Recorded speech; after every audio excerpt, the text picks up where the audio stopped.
Welcome everyone to the Velvet Bite. I'm your host, Melissa Dawn, and we will be live with you in just a few moments. In the meantime, while you're waiting for me to appear, if you would be a sweetheart and support this show and go and subscribe, thumbs up, share, add it to a playlist, that would be brilliant. Also, don't forget to support me by subscribing on the Substack. That is melissadawnharris.substack.com, and you can go to the website melissadawnharris.com for all links to all platforms. We will see you in just a few moments.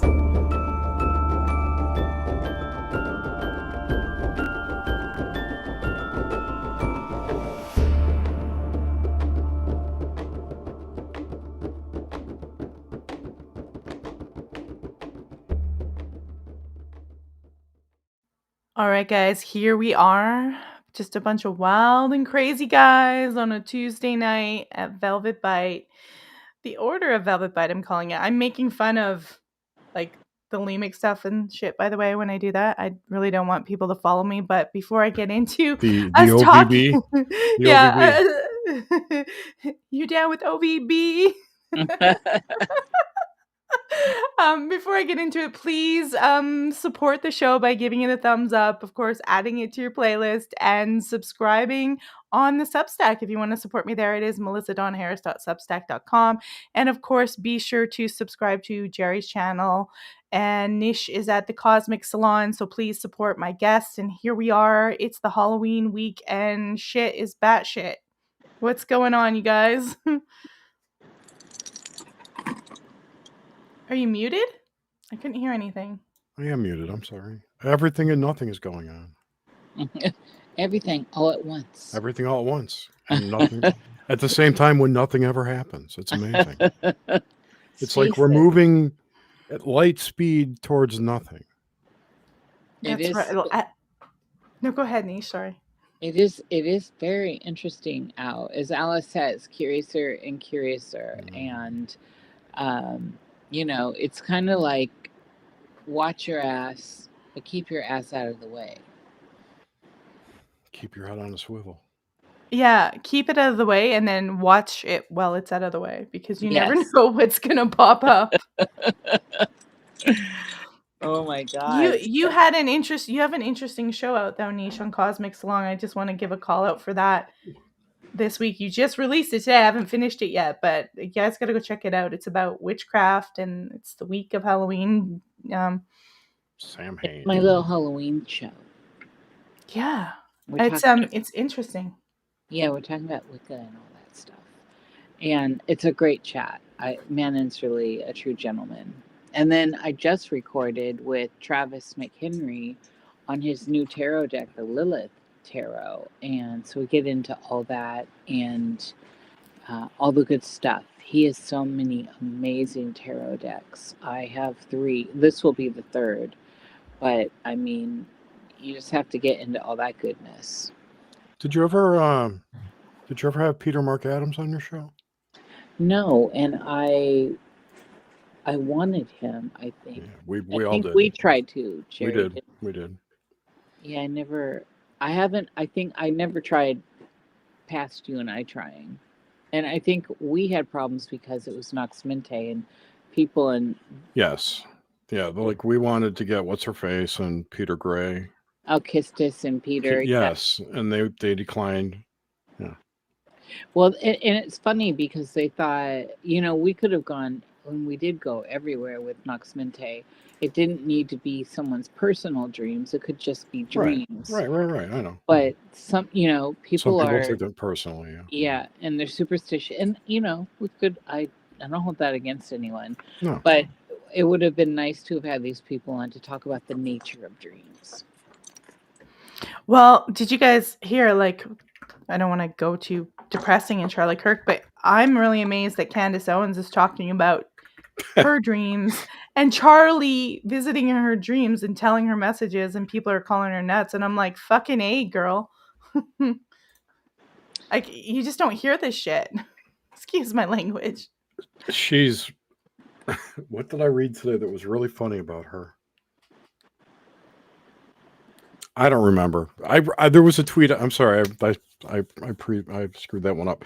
She said someone said something today like I never thought I'd see the day when Candace Owens was crazier than Alex Jones or something to that effect. It was, I don't remember exactly what it was, but I'll try and find it. I don't She's know. had I think. quite a trajectory in her career. That girl ain't right in the head. What do you mean? She ain't right in the head. I disagree. I know you do. I disagree wholeheartedly. In fact, I mean, I would say if you ignore your dreams that are coming to you that prophetically, you're in trouble. I wasn't referring to the dream thing. It was the whole, all the things that led up to the whole dream thing. Hey, everybody has a different journey, man. I know. This is why I listen to everyone. Y'all know that, and I like to talk with everyone as much as possible, as long as it's friendly confines. And I think we're better off for casting a wide net into the collective. Personally, whether we agree or not, these I don't know. It's no fun being in a vacuum. That's for sure. No, and I think a lot of, well, okay, I shouldn't say a lot of people, but I think a lot of people have been in a vacuum in certain groups, whether they or whatever political stuff they are. And there's people who are going to stay in that vacuum, but I think there's people who are snapping out of it and going, hey, everything's all part of the system. It doesn't matter. Yeah. And this is where I stand. I mean, to me, the whole thing is some sort of a, a grand theatrical production. And, I've gone on here on the show even about the different particulars of that. And I All still the feel, world's a stage. yeah, exactly. And the house always wins, and the winner tells the story. All these kind of platitudes for what is the true. And for me, the Alice idea of curiouser and curiouser, is something that I actually hold near and dear, because I'm interested in how people are perceiving the same information, how it breaks down, the different templates in which we engage the world, and the things that actually overlap. One of the things that Jerry and I had at one time talked about was, that overlap where people agree, where there is consensus. And this becomes more intriguing when you get to see the contrast of what people do not agree on. And I have found through my own, I guess, investigations of the world around me, that I have been really wrong about some things, at least in current context, and that's fine. And then I've also found myself with certain prejudices that I did not expect to have. And I don't mean that in a nasty way. I mean that in a, you eat some food, you don't like it, so you don't eat it again. But I don't kick it off the table either. If it's we're at a buffet of life. Right. It's like trial and error. Yeah. And who Niish, knows? just wanted to ask you if you have your Yeti on, because you've got a lot of static in the background.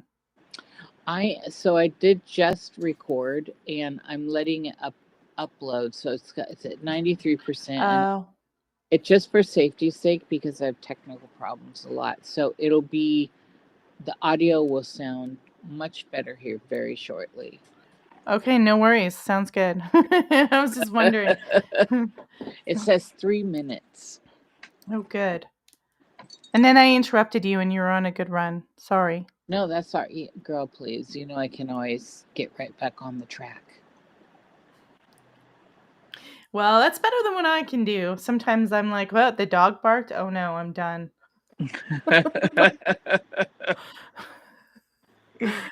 So any Halloween plans around here?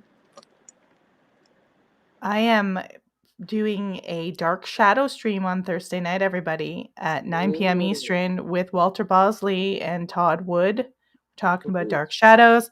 And then on Friday, because I love the children, I'm just going to hand out candy, I guess. Oh, that's going to be fun. Are you going to be dressed as something when you hand it?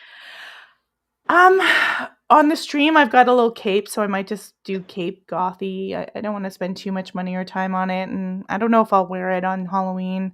I'm not that way. I don't know if like you know how when I was younger, I used to be all about costumes and the horror movies, and I still like horror movies, but I think Halloween means something very different to me now, like ancestors and getting in touch with something from beyond and nature and cycles. It's just something very different now. Yeah, I don't even like people to come up to my. I'm in the woods. So I mean, I'm in a city, but my house is surrounded by the woods, and I just prefer them not to come up. I don't want to deal with children, period. And it's the world we're in. I don't want any problems. And I have a dark, the trail's dark. I don't want anyone getting hurt. Yeah, you don't want no All lawsuit. Yeah, none of that. This world, the crazy world we're in. So I just think it's for me better to keep it dark and stay the hell away. So are the demons out in full here? I think the demons are out in full. I don't know if it's because the veil is thin or it's just the algorithm and the system is insane, but Depends on who you ask. Right? I mean, there are people out there who say that the is my mic volume too low? I can hear you. You sound good on my end. My friends tell Just gotta me keep near your. Just gotta it's keep too near your low. mic. You sound better than I do. Well, that's always true. Oh, No, I'm kidding. You know, I'm kidding. No, what I was talking about was how people say that I've been hearing this for years, so I don't even know how true it is anymore. That the lower fourth dimension, the constructed fake astral, is merging with the third dimension and letting all those nasty things in here. And if that is true, then that would explain a lot of the behavior we're seeing lately, especially from certain groups of people. Yeah. I did a podcast where I was talking about how religion had changed from the goddess culture to polytheism to monotheism, and how I didn't have a lot of faith that Christianity was going to lead us away from the New World Order, considering the whole element of it of worshiping one God is very New World Order to me in concept. And so I was just sort of like, oh, we're all looking for connection and connection to our family, and we've been spread apart everywhere and controlled by this system. And I just really wanted to make it about just being connected rather than worshiping some all-seeing God that says I'm going to go to hell, a created construct. Yeah, it's a mind control device. Yeah. That I find that Abrahamic religions are for me very restrictive. I have enjoyed, and I do enjoy, getting into the deep kind of dark literature around them and the books and the jinn and all the stories, but living under it is definitely not for me at all.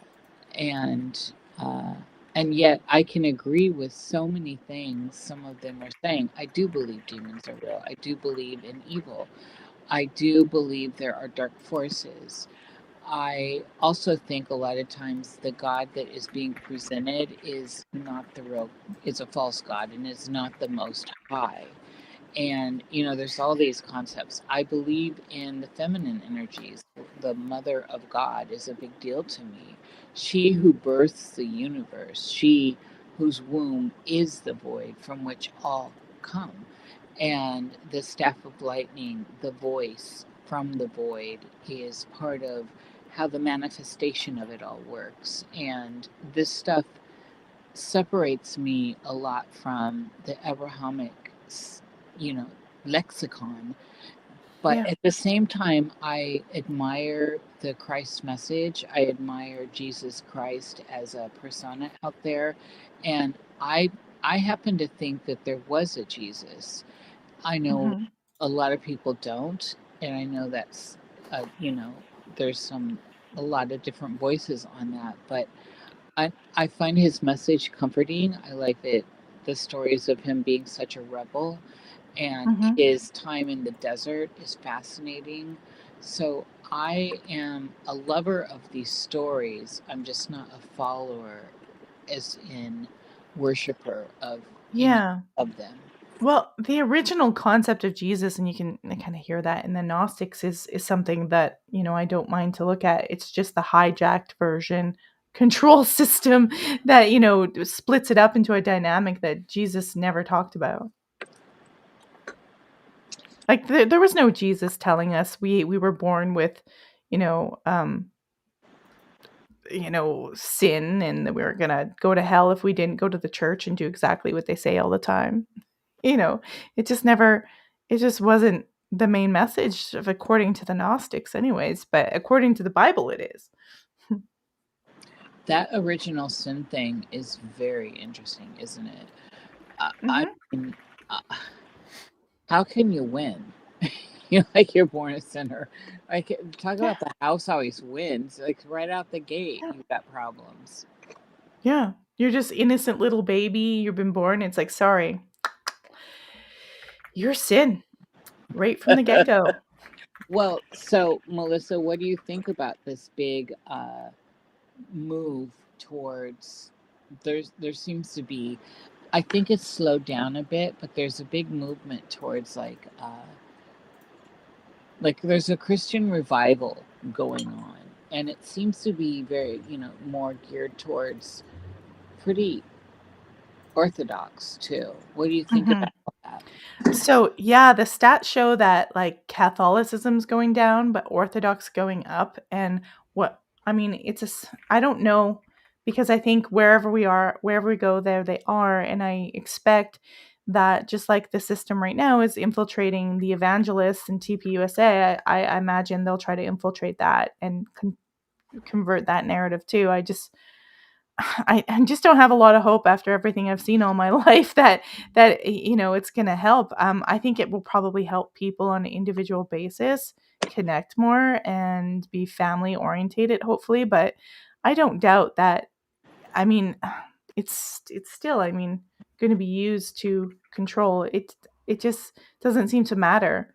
I'm maybe I'm just really independent and I just don't like those kind of systems. I feel uncomfortable in churches and organized, and I mean, I live amongst Mormons and that makes me uncomfortable. So it could just be me, but I just don't have a lot of faith that we in this physical world we escape that system at all. I think you have to go somewhere else.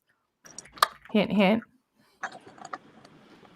Yeah, I mean, there's so much to consider, and for me, this is such a personal journey, and all of it's very particular to my own path and my experience with the Most High. And I've never felt that I needed gatekeepers or I feel like I'm on the journey, and the journey is informing me. And the journey is also informing me about what's good, what's bad. You touch fire, it's hot. Okay, well, I just learned that. And on deeper levels, I've had two fires. I've learned how attachments through fire will, no matter how much you love something or history, family photos, antiques from the family heritage, they, in the end, are just baubles. And the fire teaches you this too, but the fire keeps us warm, the fire feeds us, etc. I don't know that you learn these lessons at the same depth by someone else telling you that. Everyone told me fire was hot when I was little, stay away from it, and I still had to burn myself.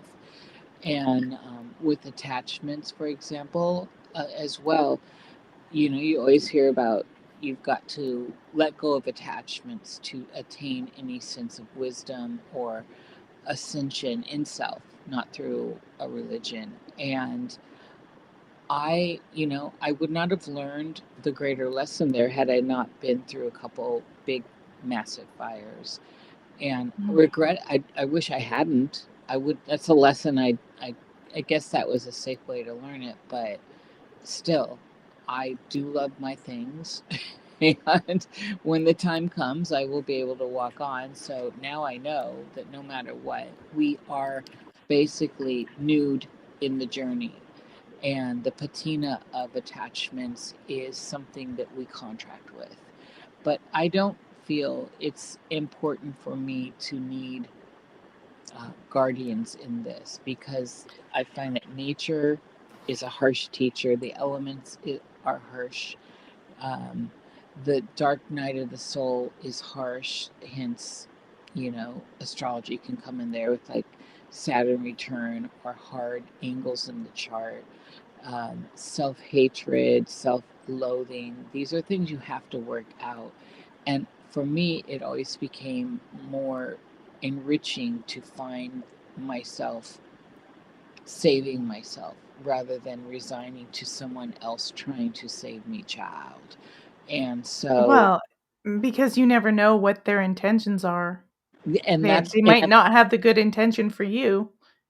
and that's the thing. It for me, it seems like I've always learned that there seems to be strings attached. There's always like a tether. And whether it's intentional or not, there always seems to be a tether. And that is the thing I'm cautious of. And so I'd rather just be empowered in self.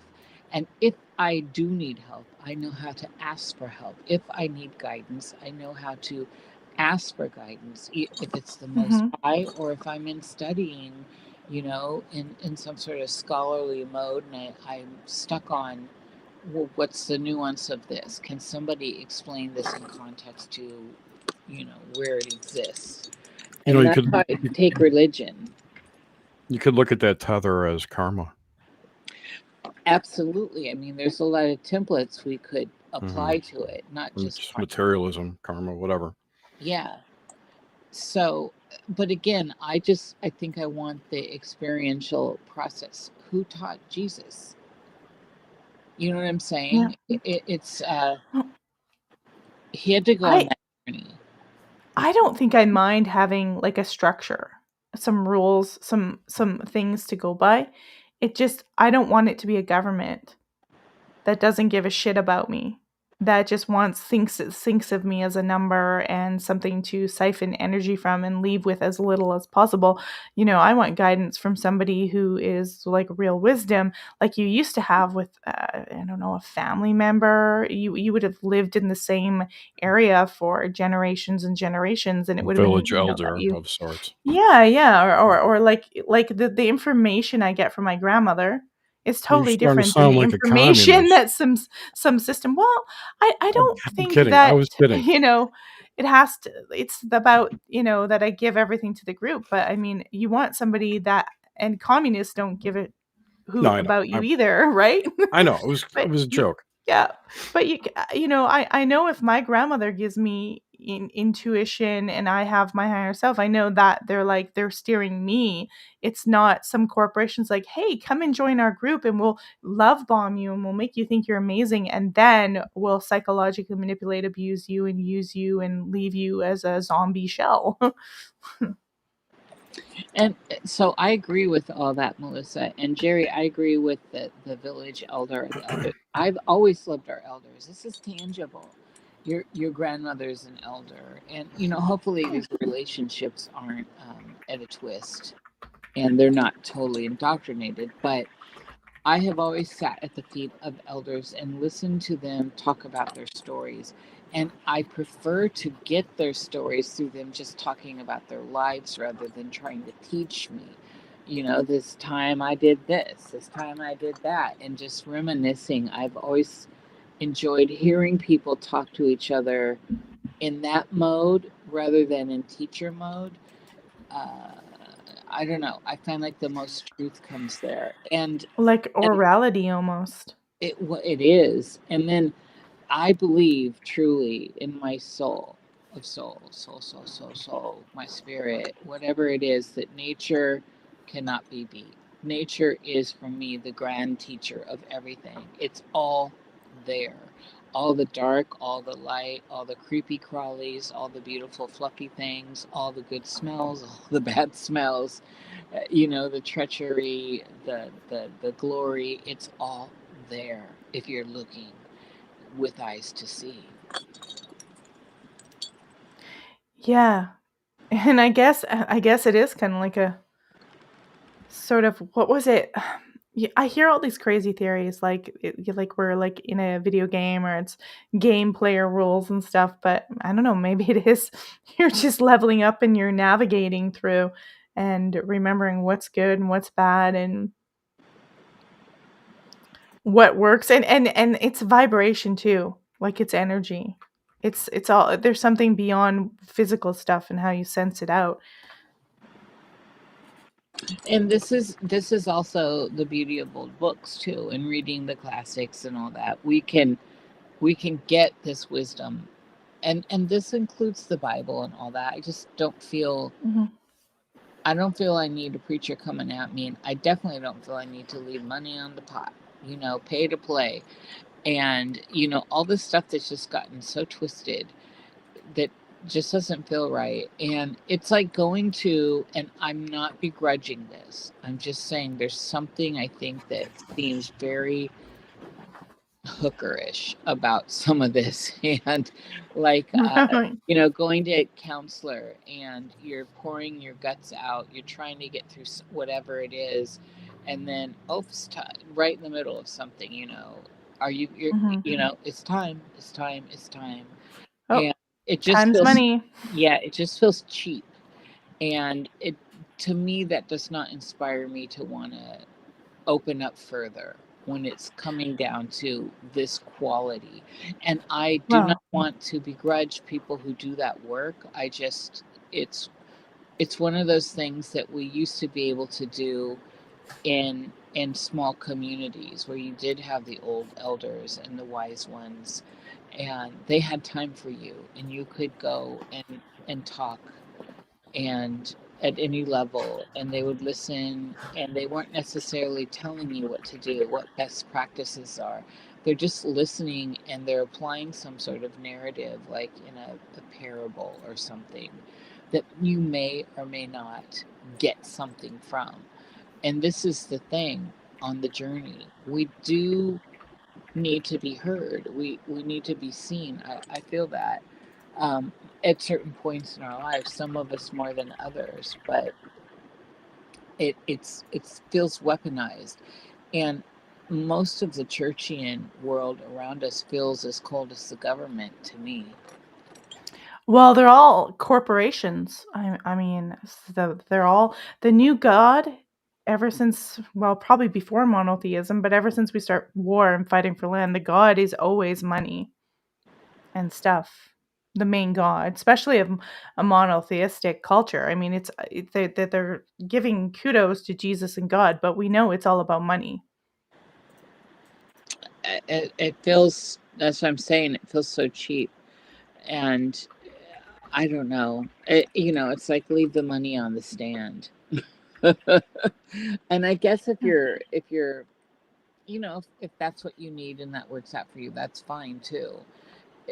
I think we should be able to understand our needs and and see where they can be met and how they can be met. But it's important to kind of understand them in a way that you don't get sucked into like the Moonies or something. And that's the Mhm. problem. When you're down and out, so often it feels like it's in the middle of the night. There's no one to call. Everyone's asleep. And, there's I don't know. I think there's some sort of, I'm going to just use modern vernacular here, but I think there's some sort of algorithm behind that, some magical algorithm. Well, why is it always in the wee hours when there's really no one around?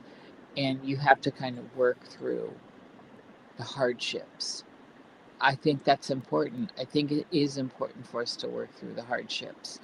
And looking at stories of like the Great Depression or the financial collapse in the 20s, where people are throwing themselves, if this is even true, off buildings and all this over money, and Mhm. how much of a grasp, how much of the world is based on that. And this is also part of why it feels so slave like in this experience we're having. Like, Yeah. it's like you're not born into sin, you're born into debt. Jesus. Well, yeah, and it's stacked. Everyone's like, just pull up your bootstraps. And I mean, I think that's a great idea to pull up your bootstraps and project the best you want. But it gets harder to do that the more you realize that it's a stacked deck. And you can only pull the bootstraps up so hard before you die of exhaustion. And then what, and then what? Yeah. So, I mean, I don't know. It's this cheap nature. Everything feels kind of, I don't know, cheap. Well, especially here in the United States when everything it seems like everything and Canada. And it just feels like everything's made to deteriorate. So you go over to Europe and they've got buildings that are thousands of years old. And there seems like they have a sense, maybe a little bit stronger, that things last and that they're connected to something. Where I think our system is made this way to have us forever in poverty and forever buying stuff and forever, you know, feeling like nothing lasts and nothing's forever and it's gone. And this is the thing, and I think Jerry, you could chime in on this. Here I go.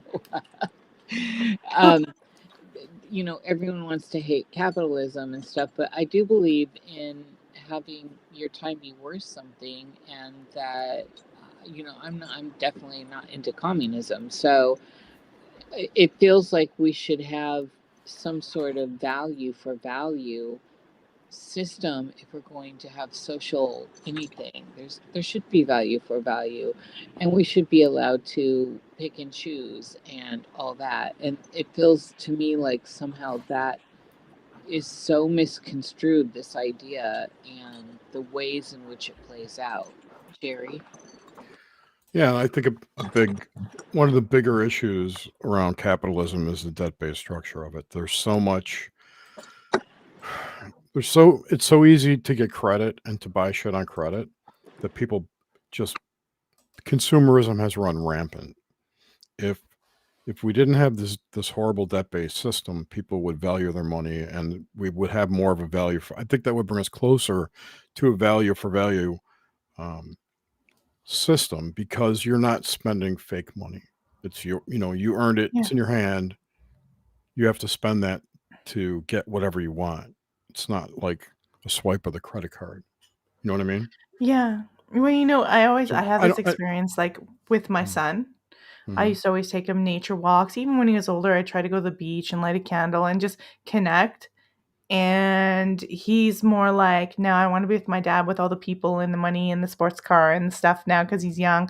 And I always feel like I try to connect with him and do those things doesn't involve money. And it just didn't matter what I did. The system, his dad, because he's another male, it was just more enticing and he had fun with that and that was cooler and I'm not cool. And I was like, okay, well, I tried to be that mom who took you in the woods and took you on exercise and sat on the beach. Like I would put all these candles and light them on the beach in the sand and we just sit there and watch like at night and have a hot dog and something affordable like when I was a kid. And he was like, what the hell is this?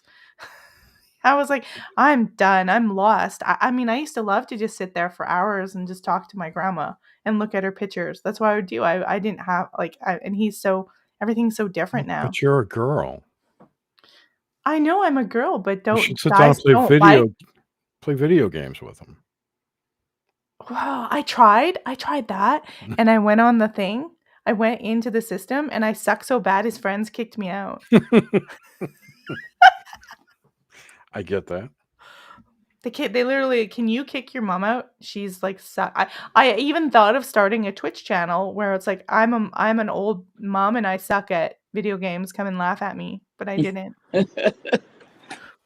Twitch is having issues right now. Really, we're on Twitch. We're live on your YouTube, my YouTube, guys.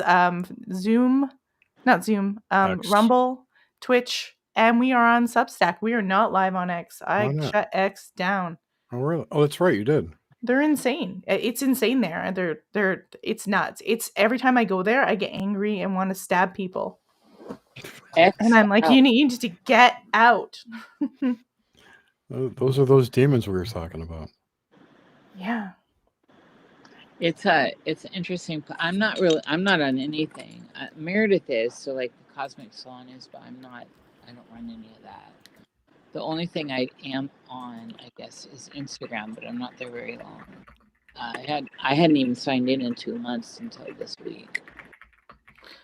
My main focus is right now, everybody, is this YouTube channel and Substack. So of course, the YouTube channel you can subscribe to, Melissa Dawn Harris, or the Order of Velvet Bite, OVB, or of course the Substack, Melissa Dawn Harris.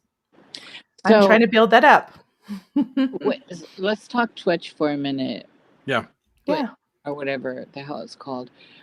What I don't fully understand what it is. What's the concept? It's a live streaming platform, and people live stream gaming, and then It's mostly gaming. It's mostly gaming, but there have been some people have turned into political commentators and have built a huge audience, like Hassan.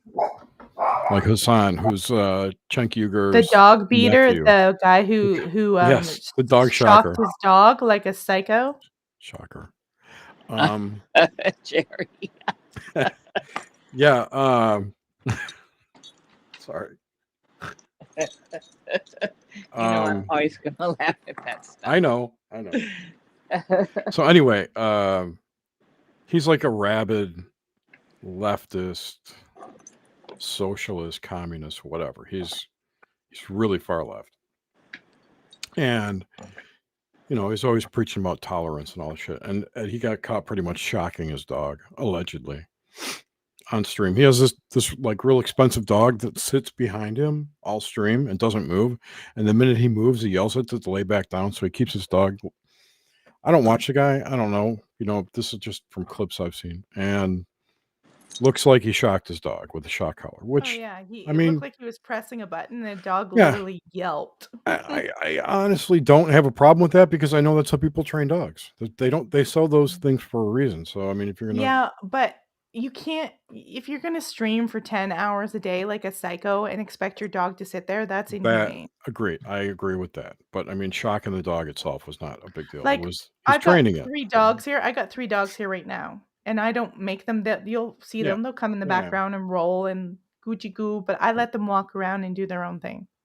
They're a live anyway, creature. then he came out and he lied. He said, "Oh, it's a vibrating collar," and it looked pretty clear that the prongs had been cut off and it was covered with electrical tape, so it was it was black, and even the I believe it was a manufacturer of the device said, "Oh yeah, that's the shock collar," like in a letter. He just, you know what? He's just a shallow person, anyways. I'm so sad that people watch these guys, young men. He's whatever. I couldn't watch him. And then aside from that, so that's one thing. And of course, he gets Twitch. He obviously brings in a lot of revenue for Twitch, so they don't really discipline him for his or care. I mean, he's openly called for killing people on his stream many times. Oh damn! Yeah. Oh yeah. The other thing that happened was TwitchCon last week, I think, and this other popular female streamer was accosted by a gentleman. I heard use that term loosely, who came up and kissed her, like grabbed her face and kissed her, and the security detail missed it and came out late and escorted him out. So there's a big brouhaha around that. That sounds old school Italian. No, it was downright creepy is what it was. It does sound like it, but it's not the 50s anymore. And she was did he go right for the lips and all that? I couldn't see. It was far away. But she was like doing something with other people, and he kind of inserted himself into the group and did it. It wasn't like he was standing around talking to her and did it. You know what I mean? He ran up to she was accosted. He just he just ran in there and yeah. Twitch. I don't know why. I'm curious why people do those things. The cons, like you'd never catch me doing that, especially in this climate where everyone just, it seems like you're opening yourself up to potentials that are, um, I mean, if you have any kind of an opinion, and I've got hard opinions on, say, Muslims and stuff, there's no, I don't cut any slack there. I'm very, very precise with those opinions. As airy fairy as people can say I talk, and word salady as people say I talk, I don't mince my words about the trans agenda. I don't mince my words about Islam and all this other stuff. And just to make that clear, separate the agendas from the people. I don't care what anyone says about that either. Um, so it just feels like it would be an open territory on allowing people to get into your personal space and maybe not be so friendly. Yeah, and There's I have a lot of energy go ahead. vampires in that crowd too. I have a mantra about, and I say this all the time on my show. I tell people, look, don't wear these people's logos. Don't wear their logos. Political party, whatever. It's a sigil. It's charged. It's like your cow. I say, don't give them your money, and do not go to their major events, because you will lose your independence and your mind. You will become part of whatever's going on there. It's just human nature and neuroscience. Like, don't do those three things, at least. Please, gosh, don't do those three things, people. That's my mantra for everybody. It just feels, especially right now, though, the energies are so charged, and a lot of people aren't in a compassionate mode or listening, and this, and everyone, in my observation, is get it said in 3 minutes, get to the point. I just, I didn't grow up in that. I grew up in, thank God, in in a space where I was around a lot of intellectuals that would get around and talk for hours about ideas and potentials, and have a good time. There's usually marijuana going around, and Heavens, you say? it was, some Dino, and it was always just so wonderful to, and so many people would not, not see eye to eye, but it was still like such a good time. And it feels like that's almost impossible now. Everyone's so charged, and it's got to be fast and no kind of space to even think before you say your next word. I encounter lots of people that are frustrated if there's a second of airtime. It's just like, we're not robots. And if you're going to consider a thought, we should be allowed to. But then, I don't know. I mean, I'm still around that. I created that with the Cosmic Salon. And I feel, good about that. People like long form interviews or chats. They can read, they can write, they can do arithmetic. They're usually creative people.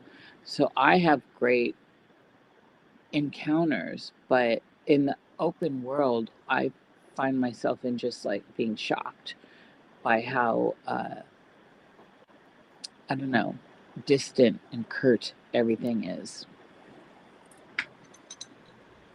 Is your Yeah. download done yet? Hold on, let me look. Because you still got the shitty audio. I know it's because of my this old ass computer is trying. I'm telling you, you got the wrong mic picked. It's I gotta get a new system eventually too, but I'm gonna run this baby. I've had this Mac for 10 years and it's still going strong, so I'm gonna run it till the end of time. If I can. 10 years old too. I did just get a whole new studio set up, but I don't have my. Um, I have that in the another space, and Gotcha. So you're it's not not on your fully set Yeti. up. I Yeah, got you. so I'm on the broke down. This is a broke down So using experience. a laptop mic or a headphone mic. All good. All good. It's all good. I was worried your Yeti was broken. No, I So actually gave that away a long time ago. I have a really nice condensed mic. Well, aren't you I fancy? I want to I don't know that kind it's of fancy. It's not switch the energy here and play a little clip from Dean Radding because I know Jerry was mentioning this. So let's we can kind of bounce off of A little background on Raiden before you start that. He has been for a long time trying to find the intersection between magic with K and science. yes. And who is and this he has again? some Dean Raiden. Raiden Raddin. He has some great books out there. Yes. You know, I'll say one thing before I play this is he tests his like psi stuff and psychic abilities, and however they do it, I can't remember, but he was saying that it was going off the charts just before 9/11. That you could see that everybody was picking up on something even before it happened. See, Like that confirms my theory. Yeah. Here, let's listen to Go Dean. ahead. He's talking about random systems that should be random not being so random anymore. It should be random are no longer behaving randomly. So that's about 50 years worth of study. Then in the 1990s, Roger Nelson at Princeton got the idea that maybe intention was only a piece of the puzzle and maybe attention was also important. That the act of attending, which when we think of internally, attending is a kind of coherent mental state. You're focusing in on one thing. And if we can think of that as not simply being in your head, but being out there as well, then when you attend to something, it changes. And it changes in the direction of coherence. So if the target of your attention is randomness, then a cohered random system is, by definition, more orderly, becomes ordered. And so you can detect that order through statistics easily. So he started doing experiments where he'd take a random number generator, an electronic circuit, and put it in the vicinity of a group that was meditating, thinking that this would create a large amount of coherent attention. Sometimes people knew the random generator was there, and sometimes they didn't know. And he wanted to see whether the randomness would become orderly during the meditation. And after hundreds of such tests by Roger and me and a bunch of our colleagues, we came to the conclusion that it does become less random in a context where we can infer that there's mental coherence going on, sometimes due only to attention. So I think it was 1994, I did an experiment before, during, and after the announcement of the O.J. Simpson verdict in his murder trial. And this was a unique period in history in that it was the first time that I'm aware of, in modern time anyway, first time where there's actually one other I can think of, which was landing on the moon, but a first instance where hundreds of millions of people around the world knew that something interesting was going to happen at a stroke of a couple of seconds in the future. It was a reading of a verdict which would either say guilty or not guilty. And so imagine the amount of attention that's slowly focusing up to that moment. I figured this would make a great experiment because I could have a whole bunch of random number generators going, and we can look in time sequence what is happening to the randomness as we approach the moment of announcement of the verdict, where we have maybe 1 billion people paying attention to it. So I did that. I had 5 random number generators going, 4 in the US and 1 in Europe, and tracked what was happening to the randomness as we got closer and closer to the verdict and the verdict being read and afterwards. And we found very clear evidence that there was a sudden peak in order in the random generators within seconds of the verdict being read. And of course, it was being read live and carried around the world on radio and television all over the place. So it was a live event worldwide. Yeah. That just shows you a lot about media. Yeah, it's interesting stuff. It's always kind of, well, you're going to play the other one too? The other one? The psychic one? This guy reminds me a lot of, so I'm loving this, and it brings to mind John C. Lilly and some of his work. Am I seeing that correct? Am I hearing this correctly? Are y'all seeing a thread between the two? I don't know who that person is. John C. Lilly? Yeah. Oh my goodness. Not familiar with his work. I know you are. You're just not pulling. Okay, maybe. Yeah, the Echo. He does Echo, and Jerry. I know you're familiar with them. Maybe. I'll pull up something, but Okay. play this next one, please. Do you have the other one that I sent you, I Melissa?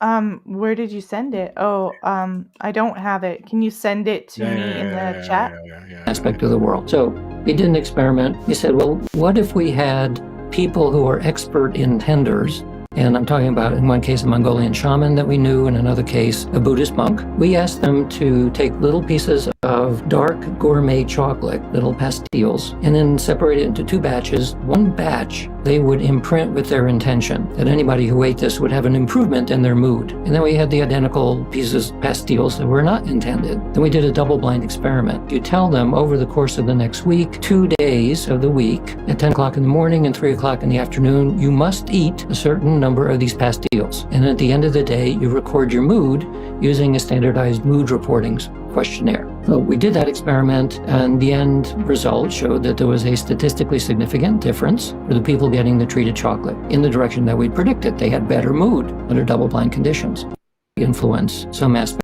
Okay, I find that really interesting because that shows you how they can manipulate behavior.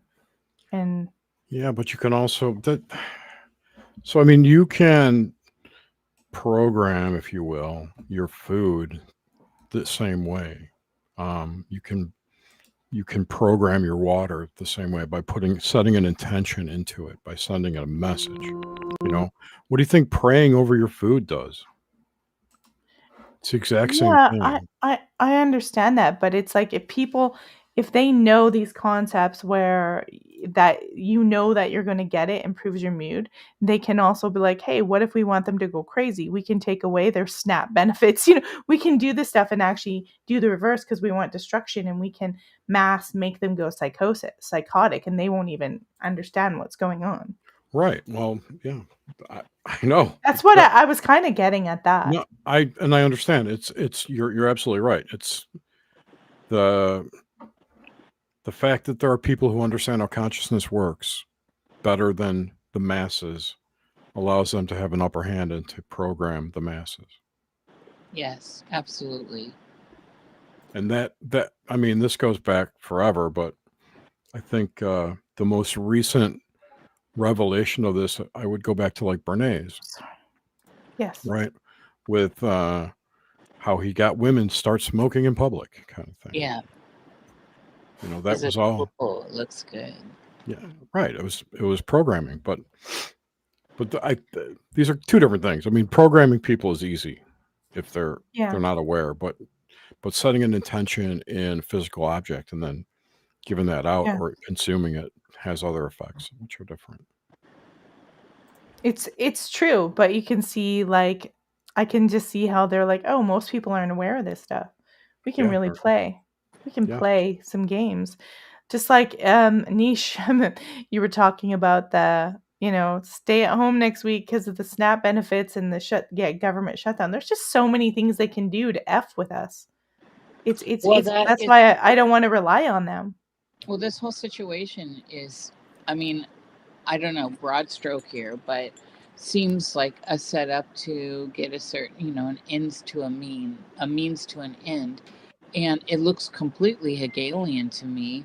And and no matter how you feel about welfare and benefits, because I'm offended by people making a lifestyle of it. I think the original intent was to help people, it's like crutches, and people that make a living, and all these videos where feed my kids, so the rest of us have to pay taxes to feed your fucking kids.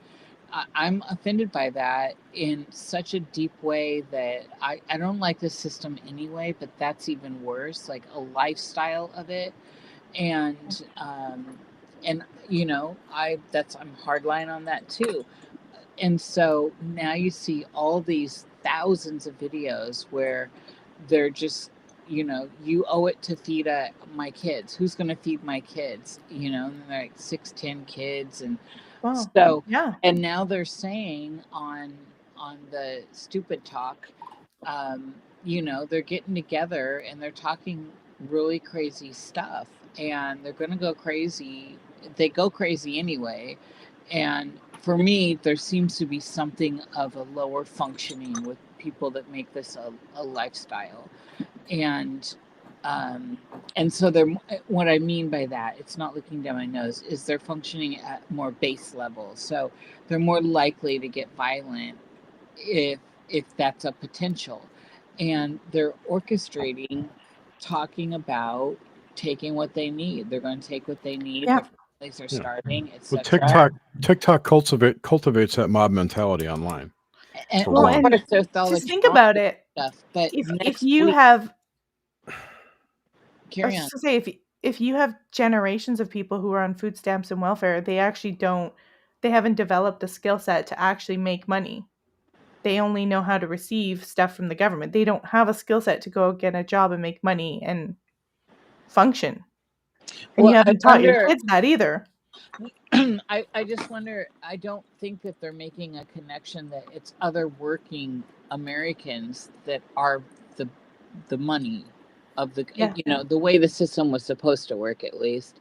And that, so they're expecting society as a whole to take care of them indefinitely, and I don't think that's very fair. It's like in No. the town I live in, the homeowners were the ones taxed, and everyone else living here is not taxed, but they get to use all the amenities, and they're the ones effing everything up.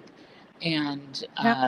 I have a problem with that. I really do, because the taxes are outrageous where I live, and now they're moving in all these people that have no respect for anything, because it's all at their access, it's all free, and then they're pushing our taxes up further to take care of all the vandalism and all the other stuff. And it's this mooch thing, it's this nanny state thing, it's this mentality that really, I don't know, I'm not feeling it. And if you've looked at the graphs of where a lot of the money is actually going, there are actual graphs, people. I don't know, I mean, we could argue if they're real or not, but they're coming out from these official sites, whatever that is. And the majority of our taxes anyway at this point are going towards people that have come in here and are not actually American citizens. And Yes. I just don't care how you feel. Like, why should citizens pay for all these other services when they can't? Man, I mean, I'm sure you've all heard the argument. It's just frustrating. Yeah. And Yeah. you get put Well, in like this camp of you're a Nazi or you're racist. I'm so sick of You're a these. homophobe. A homophobe, all of it. I'm so sick of all you this. want children to die and starve to death. Hey, just, you know what? You got to just own it. That's all. Just don't. Yeah, I am. Okay. Move on. If you're upset by it, it's a psychic attack, basically. But I So wanted to James bring up a point of, Nell just said, I'm just going to answer this. Aren't most homeowners paying rent, which goes towards property taxes through the landlord? yes. That is, if you have a job and you're doing that's fine, but a lot of these people are on welfare, so the taxpayers are still paying it. It's not, and it's not that simplistic in my town, which I am deeply involved in. Yeah, and property taxes only go to the local government. Yeah, That's I right. read all this stuff. I go through. I remember when the what we call Obamacare came through. It was like 1,500 pages. I'm the nerd that read through that and said this is a massive tax. Instead of listening to what everyone else told us, I read through that. I read through this stuff because I'm a nerd, and I just want to hear what this coming from a source, and how does this play out, and how does it actually affect me. And so I appreciate that idea, but in the town I live in, that's not how that actually works. And I'm not. I feel that it should just be an even playing field, and I wish it would be, if it's going to be like that. But it's not everywhere like that. So All right, I'm going to play this one. Wait. Oh, I go guess ahead. I've been trying to say this for 10 minutes now. There's a larger agenda at play here, one that's above the, this whole thing with the government shutdown and this lead up to November 1st when food stamps are gone. They've let it continue on this long to rile up the base. I think it's a giant loose harvest to some degree. Interesting.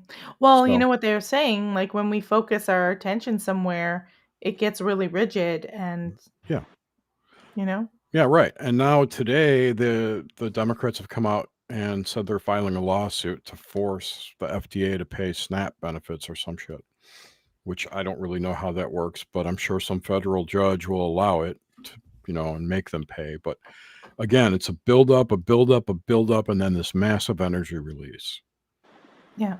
this harvest, And which I they're know is creating, Nish's favorite word, harvest. and they're creating a situation to make everyone, for the government to sweep in and say, we've got the answer, your phone is your real ID, and we're going to level this out and this will never happen again.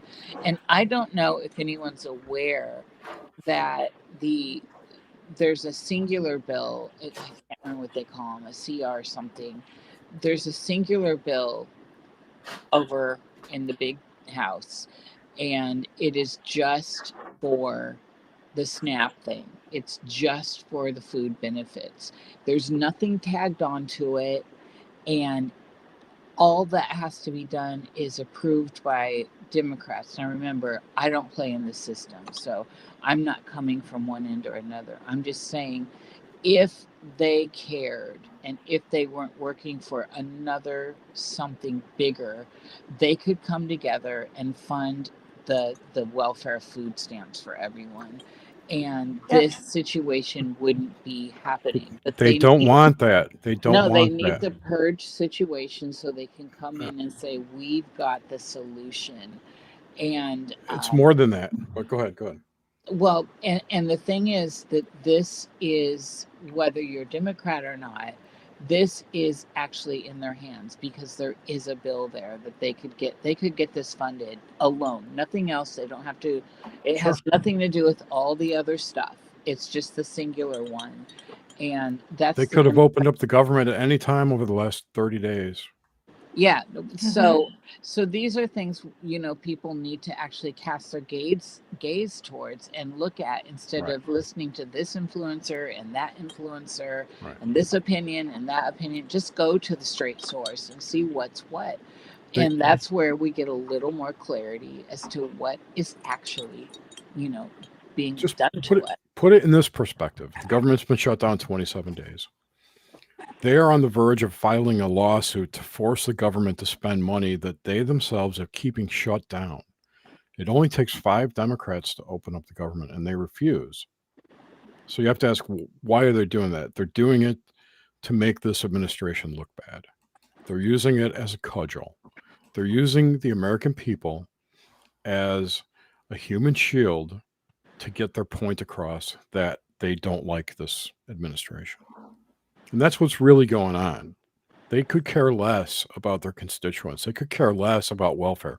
But if they can if they can bitch up a storm about it and make Trump look like a demon, they're all for it, regardless of the people they represent or the American people. And that's how it looks to me. Well, I don't believe there's two parties anyways. I believe No, they all no. orchestrate everything. So I I agree. I don't even know. We But should I actually mean, play this video. go ahead. Let's go into this one.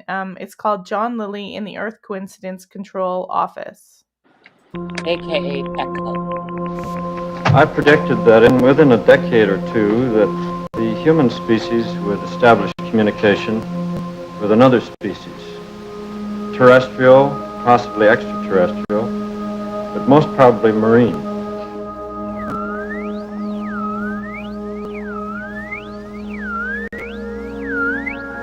So we call it the physical isolation tank. Currently there is somebody inside this tank so that you can see what it's like. I think he was in here.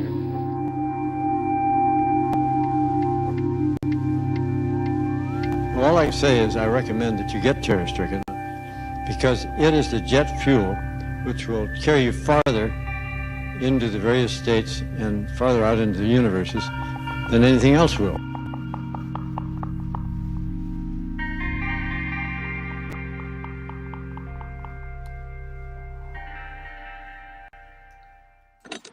That was not really the link I was looking for. Are you looking for the most affordable There's way to add electric heating and cooling to your older home? Sorry. If that's the case, then you're going to want to take a look. We don't want There's that some commercial. Did you get there's that? Sorry. there's some great chats with John Lilly out there, and my favorite is where he's wearing like a Daniel Boone hat, but he was a genius in his day, and I he's like, to me, the way Austin Osman Spare, I don't know, people Mhm. was to the occult world of the last century. He's known, but he's not known. And there's some genius work behind him. In fact, I've got this book, I'm pulling it right over. The Center of the Cyclone is an autobiography of inner space, and it's absolutely genius. And then his work with the Lily Wave, that's him, the Lily Wave. And he is I think, one of the godfathers of where synchromysticism came from, was John Lilly. How have I never heard of this guy? That's why I'm so shocked by it. He's I did did jump timeline, so. Well, yeah, you sure did. But there's a lot of people focused on his work with the dolphins, and there's some cringy stuff there. But I think we have to look at the totality of the work he did and what came of it, as far as what we could glean from the work he did. And he was involved in a lot of the LSD experiments and sensory deprivation, and he became very aware that Jerry, this was the stuff I think that was Tim Refrat is, I think, how I even learned about him. And Okay. he talks about the positive and the negative, and the imaginary number space and all that. Yes, and it's rather brilliant. So I wonder what happened to that guy. I know. I was thinking. I've mentioned him a couple times recently, and the last show I did with Emily, I think we were talking about him. And he's got a new YouTube channel. Oh, look at this. Are you serious? He's back from outer space. 3 hours ago, he did a stream. Oh, that's Echo. That's Echo, or synchromysticism. How is it even possible? Like that, it's so ridiculously stupid that how it works. And so he's inspired that whole movement. And it's funny who knows of him and who doesn't. And most people just think about the dolphins, but his body of work is so much bigger. I already sent you that link, Melissa. I've got it right on the screen. Boo Boo has come to say hello to everybody. He's saying happy Halloween. This is back to the conversation we were having before the. Right. We'll play it. The welfare stuff, yeah. Here. This is the Dean Radin video that I was supposed to play. One of the genetic sequence on chromosome 7 of DNA, which was the opposite of what we thought originally. We originally thought there's some special gene that makes people psychic superstars, and we'll find what that is. And so we got people who are psychic from psychic families and controls who are not psychic from non-psychic families, and did a standard case control study, which is what you do with genetics.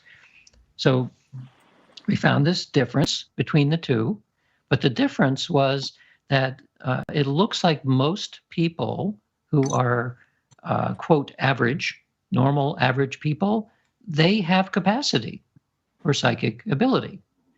It's these other people, still a pretty large proportion of the population, we think, maybe 40%, we don't know exactly, who don't have this particular gene. And by not having it, their capacity for having these kinds of experiences is much, much lower than the average person. So this is kind of backwards, because we're basically saying it looks like everyone can have these experiences, except this group of maybe 40% who end up being extremely skeptical because it's not part of their experience and they don't know how to make it part of their experience. And so one of the people working with us is a specialist in sociogenetics, which was a discipline I didn't even know existed until he started working with us. And what it's about is looking at the genes of a population and how that orients a population towards certain kinds of beliefs and certain predilections. So he did this analysis and found a very strong correlation between and this is a negative correlation. We were originally saying, well, maybe the Druids have, that portion of northern Scotland or Ireland, maybe they have more psychic ability because they have legends about such things. We found the opposite. We found a place that has a deficit of people with psychic talent. And from a socioeconomic or a socio-historical perspective, it turns out to be Christianity. And so we're thinking this is Holy Roman Empire plus or minus a couple of countries over time. There's a deficit of this particular genotype, basically. So you mean the geographic birthplace of Christianity? You don't mean Christians around the world in general?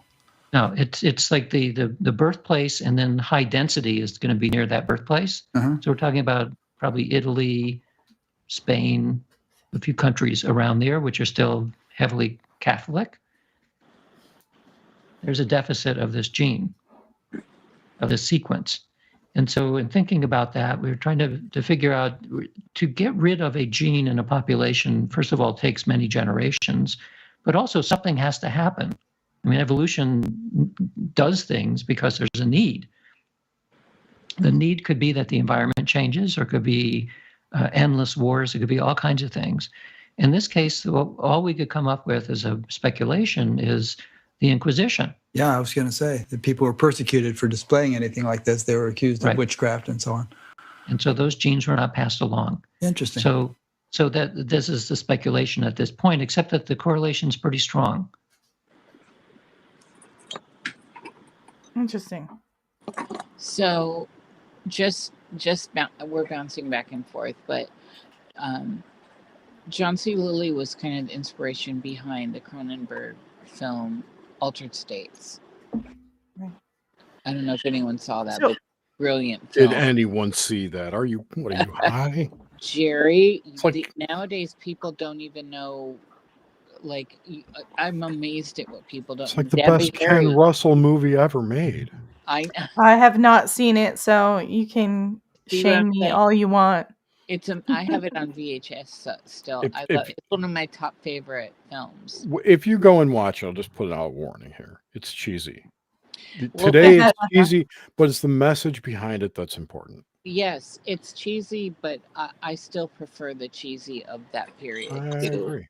So AI. what is my favorite line from Altered States is when he's talking about the Indians and their brown peyote goo or whatever the hell it was, and Mason, the one character Mason, interesting that his name was Mason, is telling Dr. Jessup, he's like, "Fuck the Hitchy Indians, we're gonna do it my way." Remember that? Totally. Yeah, it's good stuff. In this video, like what he's saying, that the closer to the center of where something was, for instance, where Christianity was born, there's a different genetic for psychic ability. Is that what he's saying? He's saying there's a deficit there. A deficit. So they're not psychic? They're less psychic. Interesting. So if everyone starts out psychic, right? And then you take a portion of the population and kill them off, it's going to dilute that pool over time. Right. We're talking 2,000 years. I don't know what crusade. It's 1,000 years. Right. Inquisition. I don't know what year the Inquisition was. 400s, 500. I really don't know.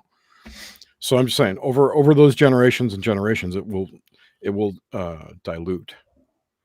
So you get a 40-60 mix. That's the way I understood it to be. So why do you, it's because they're killing off people that have the gene for psychicness, or does it have to do with the location? Is it just because of how Christians operated and got rid of any opposition?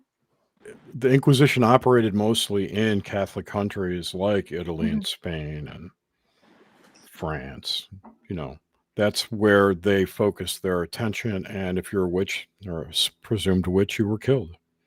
Or if you demonstrated any paranormal ability whatsoever, you were executed. So what does this say about Europeans in those Well, areas? this was a king. If we're talking the right Inquisition, we're talking about King James when he came to power. That particular Inquisition, Jer?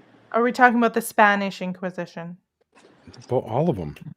Well, All of them. there's a couple periods of Inquisition and hold on.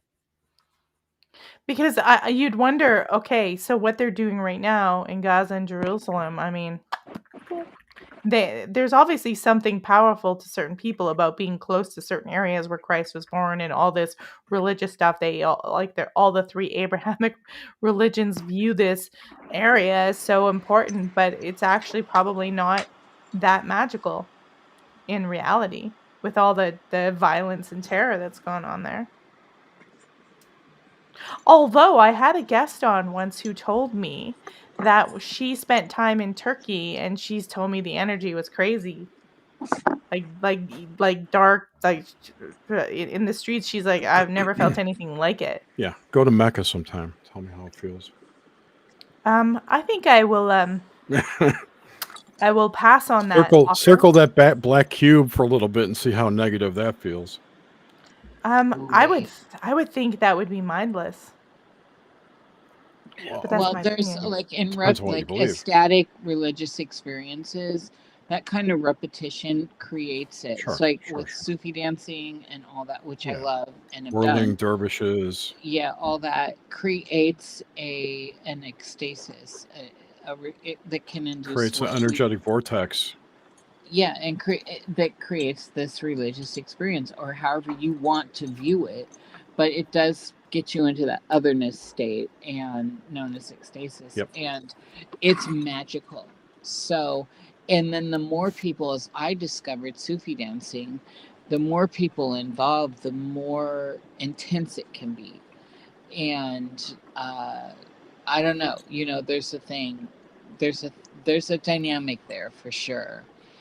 Yeah, so that interview, not that you need to play it because that's 20, it's only a part though, but that particular interview is juicy that you have up right now. I'll check that out. Well, You just reminded me listening of are you guys familiar with Dan Winter? I'm not. Ivy Winters. No. Dan Winter. He's a physicist who is hell-bent on understanding spirituality through physics. And That's kind of in line with Dean Radin. yeah, I would call Dean Radin more of a parapsychologist than Okay. a straight-up physicist like Winter. But yes, their end goal Similar. But Dan Winter is more. He wants to. He believes he knows the scientific reason for consciousness and spirituality. And he's got a YouTube channel. He's got some really interesting interviews. I'll try and find one and send it to you, Melissa. But anyway, he talks about the vortex and this twirling and how you can.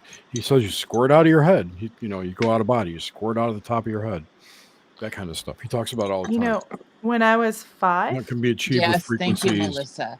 When I was 5, I was spinning. When I was 5, I fell over a 2-story building and it threw me out of my body. I had the craziest OBE. I didn't even know what it was at that age. It was when I was older. I was like, oh, I had an out-of-body experience. Were you? I wasn't twirling. I fell. Did you fall like through the ground? Yeah, I fell from 2 stories, like really high building, 3-story building. When your body hit the ground though, because I had a big fall too when I was about that age. I and hit it was pavement. like the ground came up to me and I continued to go down.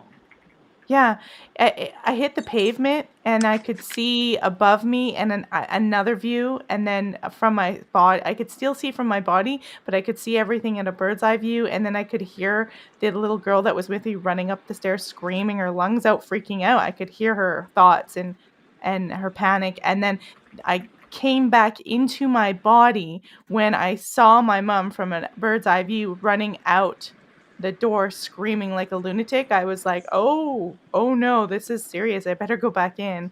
I don't even think I thought I better go back in. I just thought, oh no, this is bad. And I think my body pulled me back in. Yeah, I just popped back in. But what Yeah. I thought you were going to say is, so children, a lot of times, they just spin.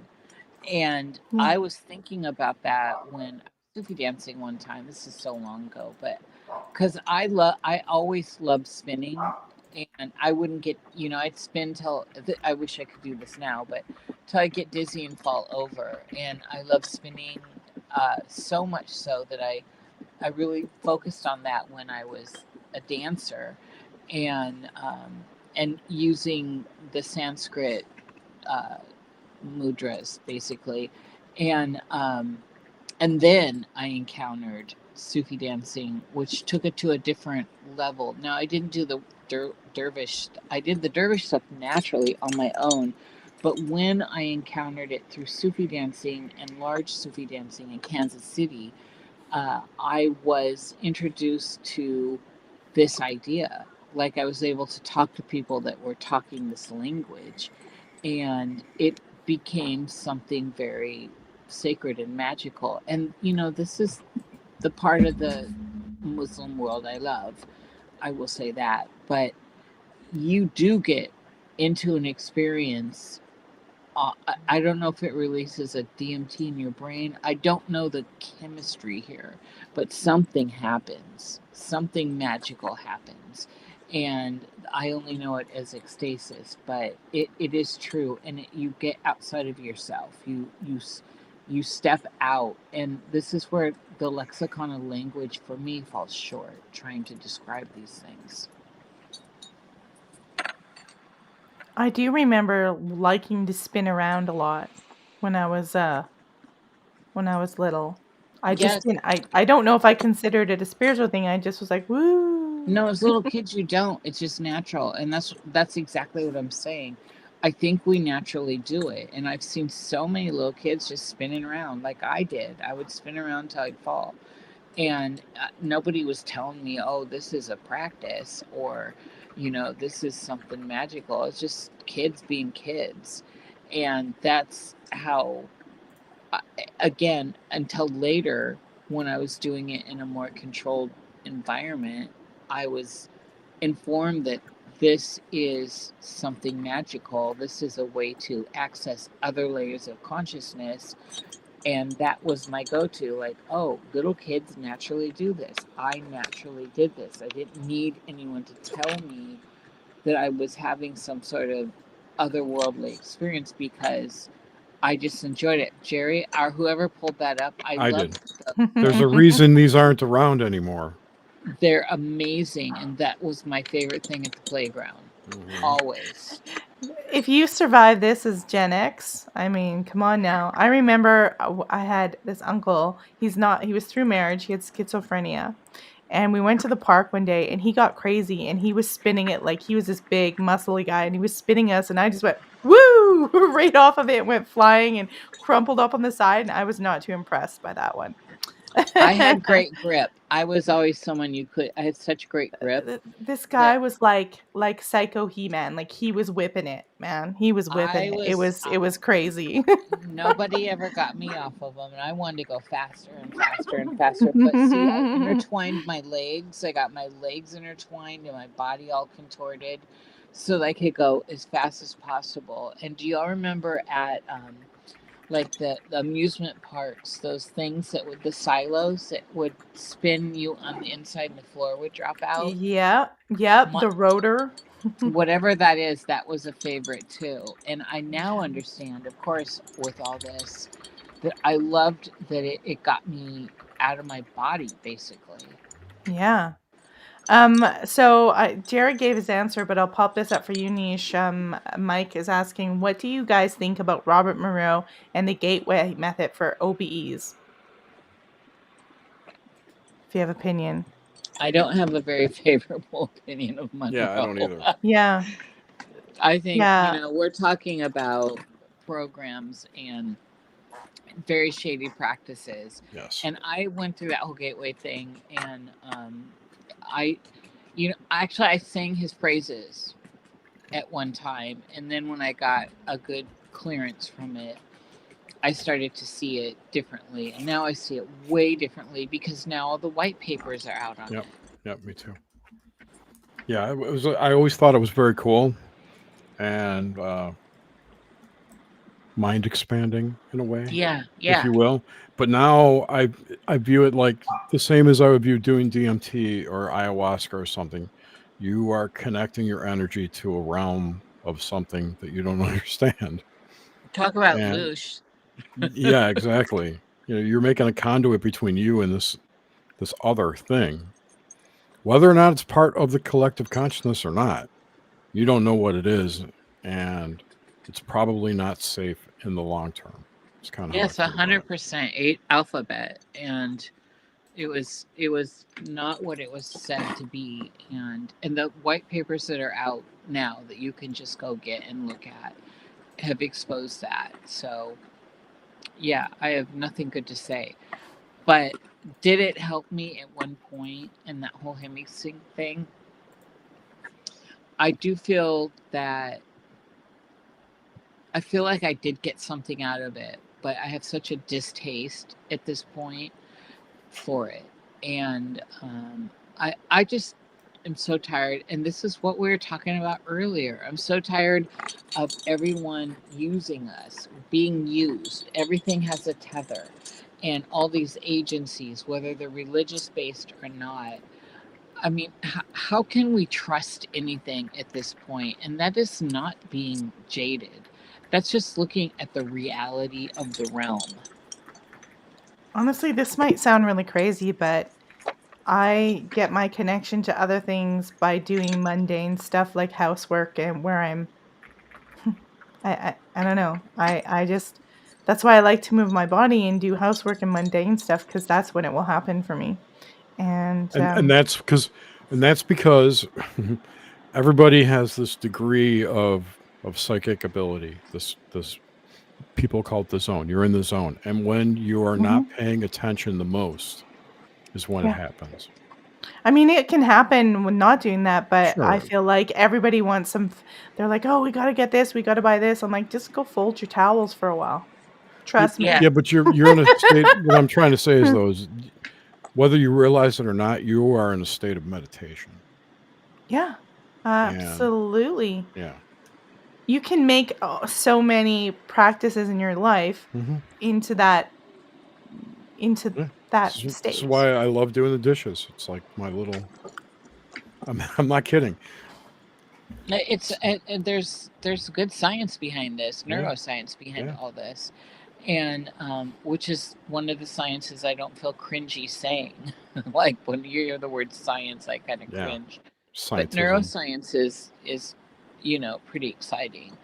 Uh, Monotonous stuff can allow your brain to calm down, and you can access the magical. You can access different states of being lucid. And for me, I don't even need that because I was always a daydreamer kid, right? You're called the Mhm. daydreamer. The ones that are Yep. in class looking out the window, getting in trouble for that.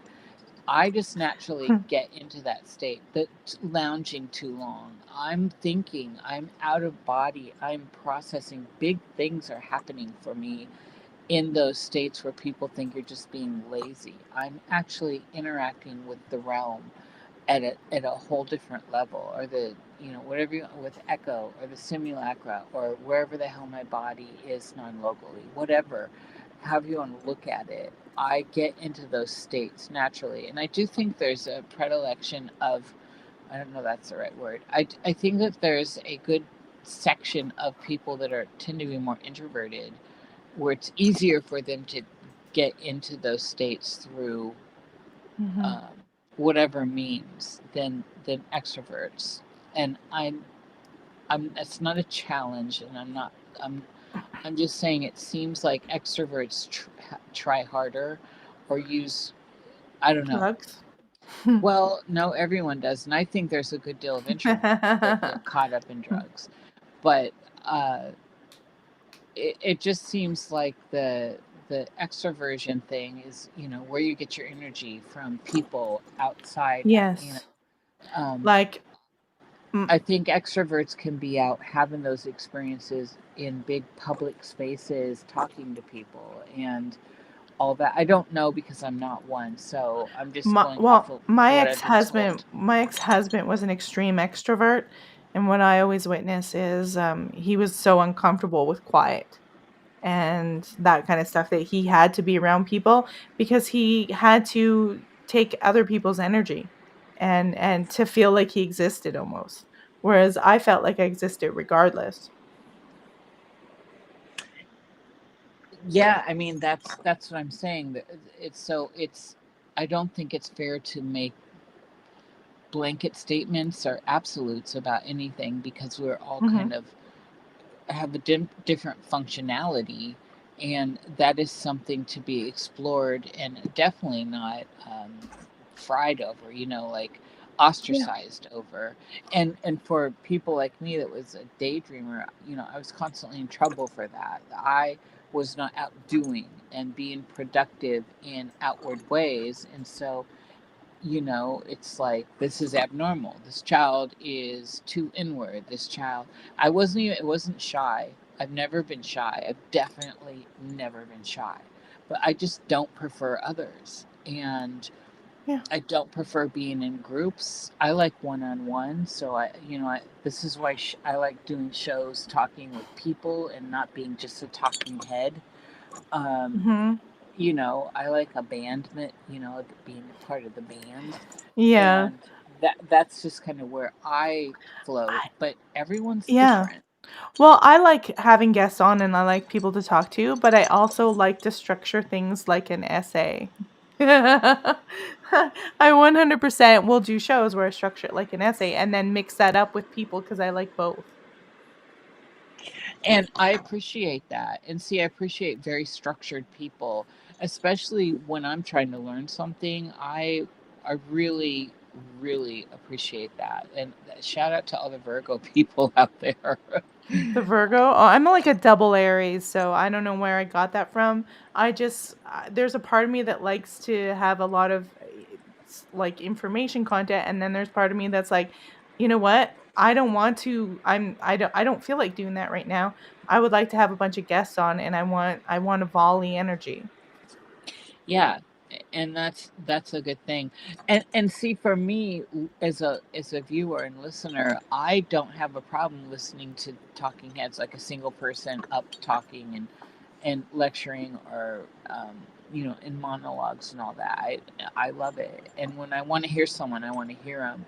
But just as a person on this side of it, you just don't see me going out and doing. I don't do that. I don't get in front of the mic and just go off. I don't do it. I'm not comfortable with it. It's really truly not my nature. And when I do live Um, streams, I really rely on people to call yeah. in or join in. So Otherwise, it's it'll be a very short live stream. I would just say it's difficult. Like I'm not very good at just winging it. I can, but I usually have like segmented stuff where I'm like, "Hey, we're going to do this." And that's why I like you guys showing up on the live streams too in chat because it also then feels like I got some people, they're putting some ideas in there and I can pop them up, so I'm still giving a little bit of that. Yeah, and see, I mean, even like look at how Jerry and I have done over the years. A lot of times, I'm the one carrying on, and Jerry's handling the chat, and can barely get a word in. But I'm with Jerry, and and so it makes it easier for me. Like it's not that I need Jerry; it's that I like having a Jerry, and so or coming like doing this. This is one of the only shows I say yes to, because I enjoy this. This is a pleasurable experience, no matter what we're getting on about. It seems like, like we could be having drinks or sitting down and having some, brie and, baguette or whatever the hell your thing is. Fig jam on toast. Ooh, I love figgy jam. Yum, yum, yum. was So good. this and so what we're looking at is a spectrum of people, the spectrum of interaction in the world and how we interact with the world. The world to me is a very kind of sentient thing. The concept of the world is more like a being, like an entity. It's like the wind almost. And it's a simulacra, I suppose, on that level. And the way we get on with it is a beautiful process. And I don't know, I get so tired of this one way or another mentality and the absolutes and the Yeah. need to be right to so many people with their opinions that need to be right, and this is the period end all of that stuff. I just really steer clear of all that. Well, it's interesting because when I was talking about on my lone podcast and presenting the whole how the religious eras changed. It seems like the more you get into monotheism, the more the more rigid we become because our ideas and thoughts become more rigid because we're in polytheism and even in the goddess kind of era of religion, they didn't look at it as left and right, heaven or hell, right or wrong. They spoke in metaphor and symbolism more, so they had this variety of thought that we just don't really have. And people think that they were basic and didn't have that variety, and it's just not true. Right, and this is why I think it's important to. Does it feel like we're in a world that is so super judgy now and so super this is right, that's wrong, and the whole cancel culture thing and the overuse or misuse of words and language, that it's so exhausting to even try and be in it at times, for me at least, and I'm already an introvert. hmm Well, it's weird because the internet obviously changed everything where it's now people trying to it's like people are trying to be as dramatic as possible for attention. Like everyone's escalating crazy behaviors. And I don't know, it's weird because we're not united Are they as are they a are they culture escalating it anymore. though? Everybody's united around like different things. It's like we're in our own worlds, but so we're It's a not really united as a splintering. culture. They're It's splintering. splintering, but we're Mm. kind of gathering around these streamers. Like, I mean, people are here with us, but I don't Right, know. but It's bizarre. is it? I forgot what phrase you used before that, but I think this whatever's being expressed now has always been there, but just being kept under wraps, and now it's being let out more, or people are seeing it more. We're putting it in the cloud. Whatever it is, it's just people are more open to expressing their dark sides for Yeah. whatever Oh, you mean our reason. shadow. Yes, Ooh, I like yes, that. yeah. The shadow realm of the internet. People's shadows are overriding the you know the left brain. You can look at it that way. The right brain's overtaking the left brain, so the shadow's getting in there. Well, I mean, now there's so this many ways to look at it. There's no one answer to anything. Yeah. It's never it's one just Yeah. thing. become so accessible, so anyone Yes. can get behind the mic or behind the camera and get online and say and do things, and that's great.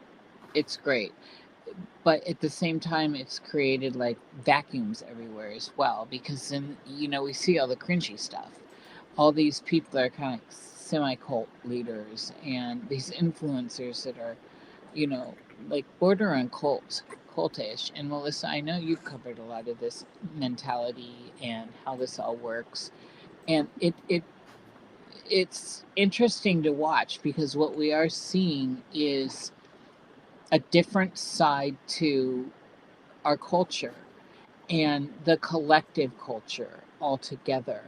Whatever little particulars we're talking about, this sect or that sect, we're seeing a different side to it, and where everyone has a voice. And hopefully, everyone will always be able to have a voice because I do believe in free speech. Um, it's interesting. It's most interesting. But what strikes me as how I was talking about earlier, where people won't read a 1,500 page bill that's going to change their lives and get passed. They're going to listen They to, can't understand it, and it's too much attention span. and Not- They I don't have swear time either. they're stupid that's what actually happens anyway, that they make could them make that time. big. They tag everything into Yes. them. Yeah. Everything should be a bill at a time, no matter what. Anyway, shouldn't be Yeah. tagging stuff on. It's so ridiculous. But I digress. I want to. That's a tactic. Sorry. I want to address Go that ahead. comment that limit their ability to adapt through reduction of critical thinking. And I think that's mostly achieved by blasting people with so much information, whether or Yep. not this is intentional. Okay, it is a product of our technological reality today, that people are just getting so much information they can't focus on any one thing, they can't comprehend any one thing deeply enough to understand the complications of it, the complexities of it, and that leads to that lack of critical thinking, because they just have no focus to sit Yeah. down and actually think about one thing. Because I mean, how many people sit down and watch a movie and don't touch their phone? Not Yeah, too many. exactly. And the other thing is it's also there's Good so much point. information out there that you're not focusing on the truth, the real information, the facts of a case, because Right. they're throwing all this stuff out there to make you go, "Oh my God, I don't know what's happening." Right, but my point is, though, it's not a they doing it. It's just the nature of the reality we live in today. Right. It's And like, what if this is yeah. a training ground? What if what we're going through is us learning how to focus and navigate through the information overload to get to some better place, not, mentally. Just a thought. It could be. That is It's like true. game theory again. Well, yeah. Well, game theory's got its truisms. There are good and bad things about it. The gamification of things is not a good thing, but game theory in and of itself is accurate. But that all comes down to dopamine. I don't want to be in it. I don't know. If this is all not real, then I guess I don't have to worry. And I know who my higher self is, like, navigating me. He's like, don't talk that, but don't do that. Don't do that. And it's crazy. So I want to tie this up because I know you have another show to go to, Jer, and I really appreciate you guys coming in and talking for so long. But Halloween is, what does it mean to you? Like, is this a magical time? Do you guys do anything special for it? Do you feel like it's a different time? There's a lot of people who feel that way. I feel that way. It's definitely different. It's one of my favorite seasons. I don't. I know Nish does, but I don't at all. Okay. Well, I'm not really one to celebrate holidays like I used to be. I never was like all in. But what I do celebrate is the changing of tides and energies. So, we're deep into the waning year, and we're not deep into it, but we're getting deeper into it. We're halfway through, I think. And I do have favorite seasons, and I do have favorite holidays. So I'm a lover of Easter for varied reasons, but I've always loved Samhain or Halloween. I love the idea of honoring the elders in the spirit world and those that have gone before us. I love all the folklore around it from all over the world. And there's something that's always felt really magical. I in the past have really pulled up to the creepy factor. I've always been attracted to kind of that imagery. Yeah. And so I love all that too. So there's a myriad of reasons. But when I was more focused on doing seasonal works that were specific, like as far as a praxis, this was definitely one of my favorites because of all the crazy imagery you can invoke or evoke. And I don't know, it's quite exciting. I love the goth feel of it that came down through the Victorian period. And it feels like a time that if you are looking to find the other realm, this is that time. Very It, easy to access. yeah, it very, very easy to do that kind of work. And so, do I do anything specific these days? No. I acknowledge that we're in this, and see, this is the thing, it's a whole season. So we're in Samhain until we get to Yule, right? So it's the whole season. It's not just a day, it's not just a switchover. Yes, exactly. And Well, that's the whole thing. And I love Yule because I love the lights, the festival. But another thing that I like about this season is how it can bring people together in the darkness, and right. it brings your loved ones together. And through the act of lighting a candle or lighting a fire in the stove and cooking wonderful hearty root, you know, meals with root herb vegetables and all that, it feels homey, and I'm a homey person. So, there's a lot of reasons why I love it. And in that way, I participate and do things. I do seasonal things. Right. I want to give a shout out to Pat Breeze. I relate. They say, I do my favorite ritual. I take my kids' candy. Sorry, Hayden James, for all of the Reese's peanut butter cups I've stolen from your bag over the many years, but I relate to that one. I love that.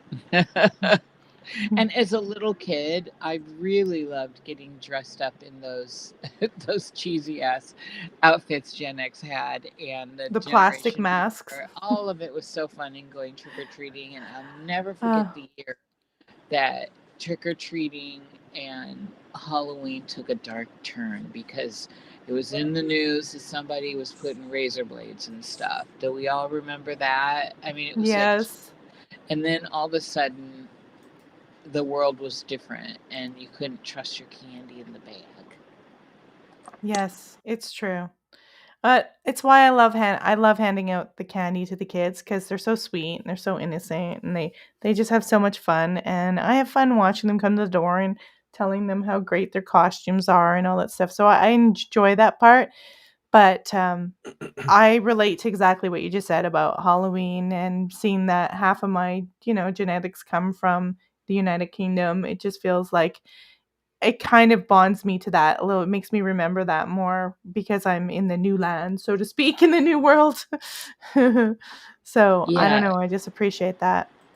just the look of it. I mean, it's if you're a person who's Gothic inspired, this is definitely a feel. It's a vibe, as they say, and also the freedom, like any masquerade ball, you can, no matter what was going on in your life in since the Victorian period, you could kind of let, since they've been doing this, the Halloween as we know it here in the West world, um, you could be kind of anything you wanted. You could be openly a witch, you could be a ghoul, you could be a cartoon character, you could be a movie, whatever. You could get cheeky with it, you could be serious with it, and there's a freedom in that. That's why masquerades or carnivals and stuff like that have, it's a tension releaser. It's a point at which the collective can allow itself to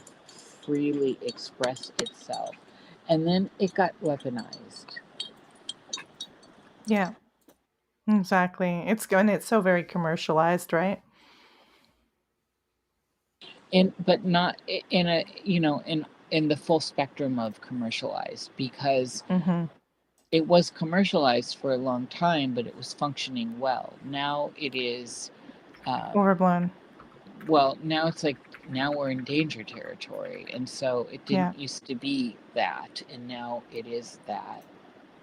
And we have, horror films that came up around it, Friday the 13th and Halloween and all this stuff that started to bring it back to some of actually the older variations of it, where you were leery of the fairy, and you should actually be leery of the fairies, in my opinion. But that's also my bloodline, like yours, and have so much Scottish, especially in me, that this what, and having that stuff kind of rolled in from very superstitious grandmother, and in these ways, you know, it was a situation. You know, you had the iron things hanging around, and if you're going out, you got the iron around your neck, you know, a little key or something, and where the veil's thin. And then we have the great Isis. I am all that is, that was, that shall be, and nor has any mortal seen that which lies beyond my veil. But as we are in the dark season, approaching the darkest of the dark, the veil is thin because the light is less. And so it's easier to see through the mesh, the membrane that separates us from there. Perfectly well said. Well, I'm going to tie this up and let you guys go on your way. I want to thank everybody for joining us tonight, and I hope you have a wonderful Halloween season. Remember, Thursday night on this channel, come back, 9 p.m. Eastern. Walter Bosley is going to be here in Toddwood. We are going dark shadows style. And I love that TV show. It's one of my favorites, but Me we're too. going to go there. I couldn't wait to see the rerun. It was on a rerun when Yeah. I was, and I just couldn't wait for each episode. Oh my God. Yeah. And everybody out there, remember, you can go and subscribe for free over at my Substack at melissadonharris.substack.com. And don't forget to follow Niish at the Cosmic Salon and Jer over at his channel. The links are in the description, by the way. I stuck that in. And I'm just going to pop it off and close it out because I know you got to rush off. Yeah. Thank you guys so much for coming. be Thank late. you, Don't worry about it. everyone. Thank you, chat out there. Yep. And Thanks, Jerry chat. and Thanks, Melissa. everyone. Hopefully, I was going to ask Nish, maybe we can do our show next week if you want. A new show. Jerry, you know, I'm always waiting around for you. I know. Baby. I'm ready to do it now. Get on the run. Everybody's demanding you. I know. Call me. I got all the. I will call you. All right, guys. All right. Take care, everyone. All right.